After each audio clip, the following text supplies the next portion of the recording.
Hi friends, మట్టి కుండలోని నీళ్లు తాగితే ఎన్ని లాభాలున్నాయో తెలుసుకుందామా? మట్టి కుండలు కేవలం నీటిని చల్లబరచడానికే కాదు, నీటిని శుద్ధి చేయడానికి కూడా ఉపయోగపడతాయి. ప్లాస్టిక్ బాటిల్లో నీరు ఉష్ణోగ్రతకు తొందరగా వేడెక్కుతాయి. వీటికి బదులు మట్టి సీసాల్లో నీళ్లను తీసుకెళ్లడం ఎంతో ఉత్తమం.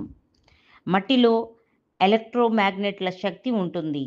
ఆ నీటిని తాగడం వల్ల వేసవి ఎండకి కోల్పోయిన శక్తిని తిరిగి వస్తుంది. వేసవిలో వచ్చే జీర్ణ సంబంధిత సమస్యలకు మట్టి పాత్రల్లో నిల్వ చేసిన నీళ్లు సహాయపడతాయి. ఎసిడిటీ తగ్గుతుంది. నీళ్లనే కాకుండా మజ్జిగ, లస్సీని కూడా మట్టి పాత్రల్లో నిల్వ ఉంచొచ్చు.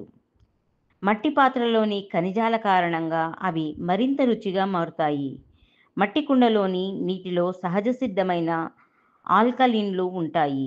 ఇవి శరీరంలోని మలినాలను బయటకు పంపిస్తాయి. పీహెచ్ విలువను స్థిరంగా ఉంచడంలో ఇవి ప్రధాన పాత్రను పోషిస్తాయి. వీలున్నవారు మట్టి కుండలు ఈ వేసవిలో వాడి మీ ఆరోగ్యాన్ని పెంపొందించుకోండి. మరిన్ని హెల్త్ వీడియోస్ కోసం లైట్ వర్కర్స్ యూట్యూబ్ ఛానల్ని సబ్స్క్రైబ్ చేసుకోండి.